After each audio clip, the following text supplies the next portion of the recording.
L'un des 12, nommé Judas Iscariote, se rendit chez les grands frères et leur dit: Que voulez-vous me donner si je vous le livre? Ils lui remirent 30 pièces d'argent. Et depuis, Judas cherchait une occasion favorable pour le livrer. Le premier jour de la fête des pains sans levain, les disciples s'approchèrent et dirent à Jésus: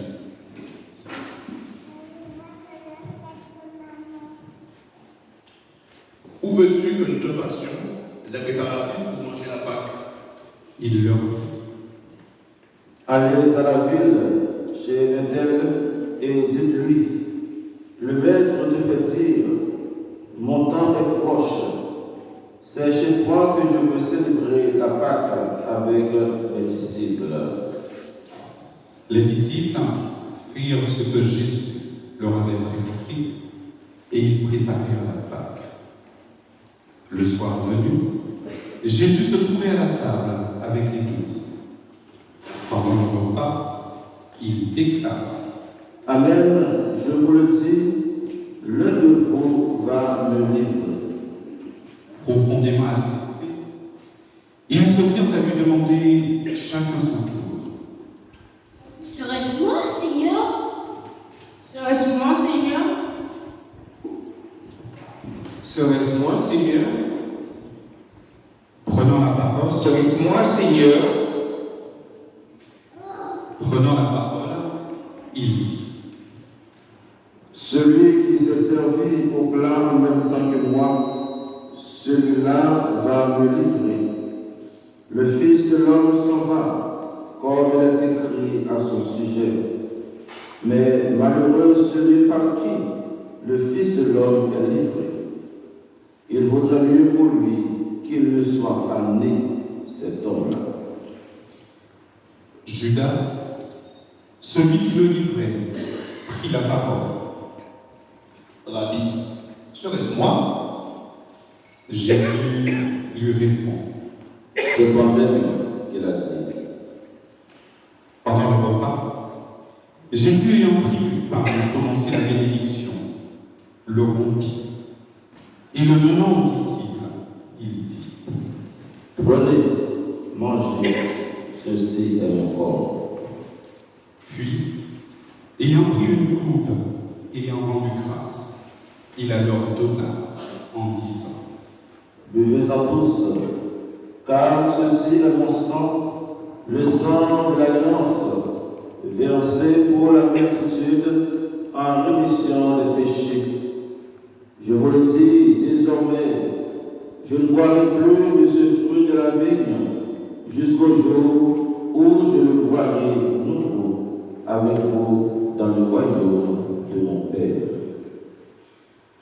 Après avoir chanté les psaumes, ils partirent pour le mont des Oliviers. Alors Jésus leur dit: Cette nuit, je serai pour vous une occasion de chute, car il est écrit: je frapperai le berger et les brebis du troupeau seront dispersées. Mais une fois ressuscité, je vous précéderai en Galilée. Prenant la parole, Pierre lui dit: Si tous viennent à tomber à cause de toi, moi, je ne tomberai jamais. Jésus lui répondit: Amen, je te le dis. Cette nuit même, avant que le coq chante, tu m'auras renié 3 fois. Pierre lui dit: Même si je dois mourir avec toi, je ne te renierai pas. Et tous les disciples dirent de même. Alors, Jésus parvient avec eux à un domaine appelé Gethsémani et leur dit: Asseyez-vous ici, pendant que je vais là-bas vous prier. Il emmena Pierre, ainsi que Jacques et Jean, les 2 fils de Zébédée. Et il commença à ressentir tristesse et angoisse. Il leur dit d'abord: Mon âme est triste à en mourir. Restez ici et veillez avec moi. Allant un peu plus loin, il tomba face contre terre en priant. Et il disait, Mon Père, s'il est possible que cette coupe passe loin de moi, cependant, non pas comme moi je veux, mais comme toi tu veux. Puis, il revient vers ses disciples et les trouve endormis. Il dit à Pierre, Ainsi, vous n'avez pas eu la force de veiller seulement 1 heure avec moi. Veillez et priez pour ne pas entrer en tentation. L'esprit est ardent, mais la chair est faible. de nouveau, il s'éloigna et pria pour la 2e fois. Il disait, Mon Père, si cette coupe ne peut passer sans que je la boive, que ta volonté soit faite. revenu près des disciples, de nouveau il les trouva endormis, car leurs yeux étaient lourds de sommeil. Les laissant, de nouveau il s'éloigna et pria pour la 3e fois, en répétant les mêmes paroles. Alors il revient vers les disciples et leur dit, Désormais, vous pouvez dormir et vous reposer. Voici qu'elle est proche, l'heure où le Fils de l'homme est livré aux mains des pécheurs. Levez-vous, allons. Voici qu'il est proche, celui qui me livre. Jésus parlait encore lorsque Judas, l'un des 12, arriva. Et avec lui une grande foule armée d'épées et de bâtons, envoyée par les grands prêtres et les anciens du peuple. Celui qui le livrait leur avait donné un signe. Celui que j'embrasserai, c'est lui. Arrêtez-le. Aussitôt, s'approchant de Jésus, il lui dit, Salut, Rabbi. et il l'embrassa. Jésus lui dit, Mon ami, ce que tu es venu faire, fais-le. alors, ils s'approchèrent et mit la main sur Jésus. Ils l'arrêtèrent. L'un de ceux qui étaient avec Jésus, portant la main à son épée, la tira, frappa le serviteur du grand prêtre et lui trancha le cœur. Alors, Jésus lui dit, Rentre ton épée, car tous ceux qui prennent l'épée périront par l'épée. Crois-tu que je ne puisse pas faire appel à mon Père? Il mettrait aussitôt à ma disposition plus de 12 légions d'anges. Mais alors, comment s'accompliraient les Écritures selon lesquelles il faut qu'il en soit ainsi? à ce moment-là, Jésus dit aux foules, Suis-je donc un bandit pour que vous soyez venus vous saisir de moi avec des épées et des bâtons? Chaque jour, dans le temple, j'étais assis en train d'enseigner et vous ne m'avez pas arrêté. mais tout cela est arrivé pour que s'accomplissent les écrits des prophètes. Alors tous les disciples l'abandonnèrent et s'enfuirent. Ceux qui avaient arrêté Jésus l'emmenèrent devant Caïphe, le grand prêtre, chez qui s'étaient réunis les scribes et les anciens. Quant à Pierre, il le suivait à distance jusqu'au palais du grand prêtre.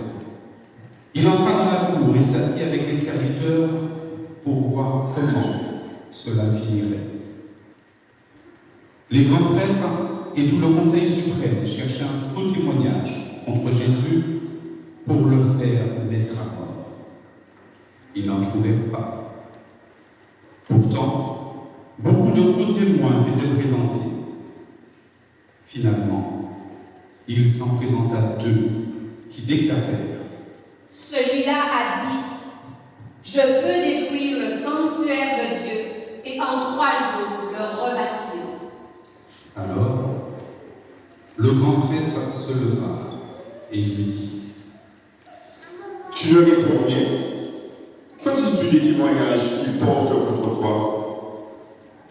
Mais Jésus gardait le silence. Le grand prêtre lui dit: Je t'assure, par le Dieu vivant, de nous dire si c'est toi qui es le Christ, le Fils de Dieu. Jésus lui répond: C'est toi-même qui l'as dit. En tout cas, je vous le déclare. Désormais, vous verrez le Fils de l'homme siéger à la droite du Tout-Puissant et venir sur les nuées du ciel. Alors, le grand prêtre déchira ses vêtements en disant: Il a blasphémé. Pourquoi nous faut-il encore des témoins? Vous venez d'entendre le blasphème. Quel est votre avis? Il répondit: Il mérite la mort. Alors il lui crachait au visage, il le giflait, donc le rouèrent de coups en disant: C'est le prophète, ô Christ, qui t'a frappé. Cependant, Pierre, qui était assis dehors dans la cour, une jeune servante s'approcha de lui et lui dit: Toi aussi tu étais avec Jésus, le Galiléen. Mais il le nia devant tout le monde. Je ne sais pas de quoi tu parles. Une autre servante le vit sortir en direction du portail et dit à ceux qui étaient là: Celui-ci était avec Jésus le Nazaréen. De nouveau, Pierre le nia Je ne connais, en faisant ce serment. je ne connais pas cet homme. Peu après, ceux qui se tenaient là s'approchèrent et dirent à Pierre: Sûrement toi aussi, tu es l'un d'entre eux. D'ailleurs, ta façon de parler te trahit. Alors, il se mit à protester violemment et à jurer: Je ne connais pas cet homme. Et aussitôt, un coq chanta. Alors, Pierre se souvient de la parole que Jésus lui avait dite: avant que le coq chante, tu m'auras renié 3 fois. Il sortit et dehors pleura amèrement. Le matin venu, tous les grands prêtres et les anciens du peuple tinrent conseil contre Jésus pour le faire mettre à mort. Après l'avoir ligoté, ils l'emmenèrent et le livrèrent à Pilate, le gouverneur. Alors, en voyant que Jésus était condamné, Judas, qui l'avait livré, fut pris de remords. Il rendit les 30 pièces d'argent aux grands prêtres et aux anciens. Il leur dit: J'ai péché en livrant à mort un innocent. Ils répliquèrent: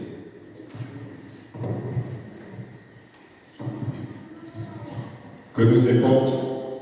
Cela te regarde. Jetant alors les pièces d'argent dans le temple, il se retira et alla se pendre. Les grands prêtres ramassèrent l'argent et dirent: Il n'est pas permis de le verser dans le trésor, puisque c'est le prix du sang. Après avoir tenu conseil, ils achetèrent avec cette somme le champ du potier où y enterraient les étrangers. Voilà pourquoi ce champ est appelé jusqu'à ce jour le champ du sang. Alors fut accomplie la parole prononcée par le prophète Jérémie. Ils ramassèrent les 30 pièces d'argent, le prix de celui qui fut mis à prix, le prix fixé par les fils d'Israël. Ils les donnèrent pour le champ du potier, comme Jésus l'avait ordonné. On fit comparaître Jésus devant Pilate, le gouverneur, qui l'interrogea. Es-tu le roi des Juifs? Jésus déclara. C'est toi-même qui le dis. Mais tandis que les grands prêtres et les anciens l'accusèrent, ils répondirent rien. Alors Pilate lui dit, Tu n'entends pas tous les témoignages portés contre toi? mais Jésus ne lui répondit plus un mot, si bien que le gouverneur fut très étonné. Or, à chaque fête, celui-ci avait pour coutume de relâcher un prisonnier, celui que la foule demandait. Il y avait alors là un prisonnier bien connu, nommé Barabbas. Les foules s'étant donc rassemblées, Pilate leur dit, Qui voulez-vous que je vous relâche? Barabbas ou bien Jésus, appelé le Christ? il savait en effet que c'était par jalousie qu'on avait livré Jésus. Tandis qu'il siégeait au tribunal, sa femme lui fit dire, Ne te mêle pas de l'affaire de ce juste, car aujourd'hui, j'ai beaucoup souffert un songe à cause de lui. les grands prêtres et les anciens poussèrent les foules à réclamer Barabbas et à faire périr Jésus. Le gouverneur reprit. Lequel des deux voulez-vous que je vous relâche? Ils répondirent. Pilate leur dit, Que ferais-je donc de Jésus, appelé le Christ? ils répondirent tous. Qu'il soit crucifié. Pilate demanda. Quel mal a-t-il donc fait? Il cria encore plus fort. Qu'il soit crucifié. Pilate, voyant que ses efforts ne servaient à rien, sinon à augmenter le tumulte, prit de l'eau et se lava les mains devant la foule en disant, Je suis innocent du sang de cet homme. Cela vous regarde. tout le peuple répondit. Son sang, qu'il soit sur nous et sur nos enfants. Alors, il le relâcha, Barabbas. Quant à Jésus, il le fit flageller, il le livra pour qu'il soit crucifié. Alors les soldats du gouverneur emmenèrent Jésus dans la salle du prétoire et rassemblèrent autour de lui toute la garde. Ils lui enlevèrent ses vêtements et le couvrirent de manteau rouge. Puis, avec des épines, ils tressèrent une couronne et la lui posèrent sur la tête. Ils lui mirent un roseau dans la main droite, et pour se moquer de lui, ils s'agenouillaient devant lui en disant, Salut, roi des Juifs. et après avoir craché sur lui, ils prirent le roseau et le frappèrent à la tête. Quand ils se furent bien moqués de lui, ils lui enlevèrent le manteau, ils lui remirent ses vêtements et l'emmenèrent pour le crucifier. En sortant, ils trouvèrent un homme nommé Simon, originaire de Cyrène, et ils le réquisitionnèrent pour porter la croix de Jésus. Arrivés en un lieu dit le Golgotha, c'est-à-dire le lieu du crâne, au calvaire, ils donnèrent à boire à Jésus du vin mêlé de fiel. Il en goûta, mais ne voulut pas en boire. Après l'avoir crucifié, ils se partagèrent ses vêtements en tirant au sol, et ils restaient là, assis, à le garder. Au-dessus de sa tête, ils placèrent une inscription indiquant le motif de sa condamnation. Celui-ci est Jésus, le roi des Juifs. Alors, on crucifia avec lui deux bandits, l'un à droite et l'autre à gauche.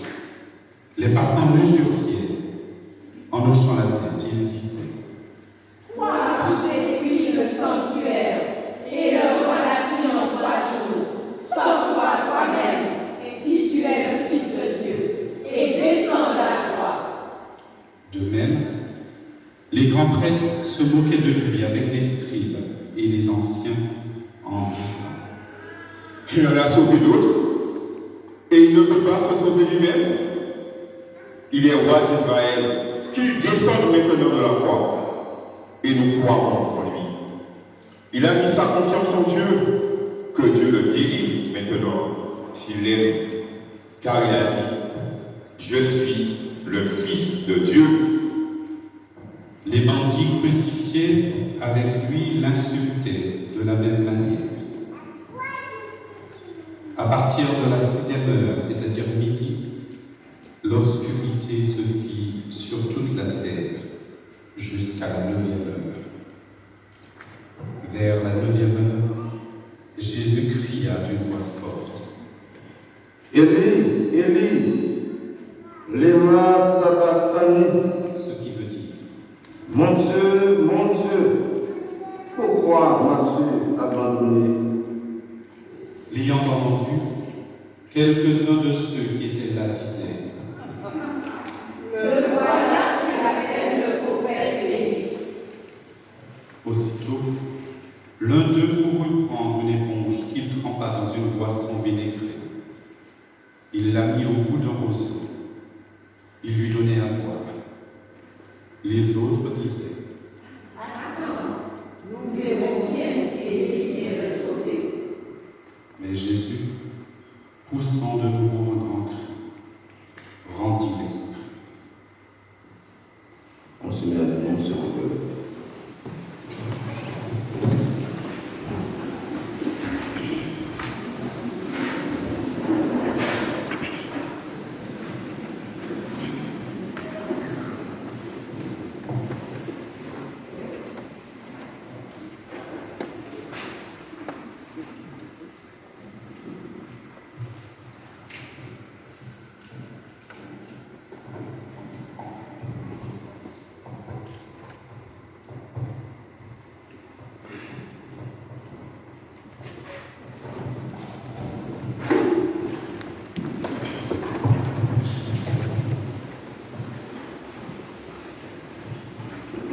Et voici que le rideau du sanctuaire se déchira en deux, depuis le haut jusqu'en bas. La terre trembla et les rochers se fendirent, les tombeaux s'ouvrirent, les corps de nombreux saints qui étaient morts ressuscitèrent en sortant des tombeaux après la résurrection de Jésus. Ils entrèrent à la ville sainte et se montrèrent à un grand nombre de gens. À la vue du tremblement de terre et de ces événements, le centurion et ceux qui, avec lui, gardaient Jésus, furent saisis d'une grande crainte et dirent, Ah, vraiment, celui-ci était le Fils de Dieu. il y avait là de nombreuses femmes qui observaient de loin. Elles avaient suivi Jésus depuis la Galilée pour le servir. Parmi elles se trouvaient Marie-Madeleine, Marie, mère de Jacques et Joseph, et la mère des fils de Zébédée. Comme il se faisait tard, arriva un homme riche, originaire d'Arimathie, qui s'appelait Joseph, et qui était devenu lui aussi disciple de Jésus. Il alla trouver Pilate pour demander le corps de Jésus. Alors, Pilate ordonna qu'on le lui remette. Prenant ce corps, Jésus l'enveloppa dans un linceul immaculé et le déposa dans le tombeau neuf qu'il s'était fait creuser dans le roc. Puis, il roula une grande pierre à l'entrée du tombeau et s'en alla. Or, Marie-Madeleine et l'autre Marie étaient là, assises en face du sépulcre. Le lendemain, après le jour de la préparation, les grands prêtres et les pharisiens s'assemblèrent chez Pilate en disant, Seigneur, nous nous sommes rappelés que cet imposteur avait dit de son vivant, 3 jours après, je ressusciterai. Alors, donne-leur que le sépulcre soit surveillé jusqu'au 3e jour, de peur que ses disciples ne viennent voler le corps et ne disent au peuple, il est ressuscité d'entre les morts. Cette dernière imposture serait pire que la première. Pilate leur déclara: Vous avez une garde. Allez, organisez la surveillance comme vous l'entendez. Ils partirent donc et assurèrent la surveillance du sépulcre en mettant les scellés sur la pierre et en y plaçant la garde. Acclamons la parole de Dieu. Louange à toi, Seigneur Jésus.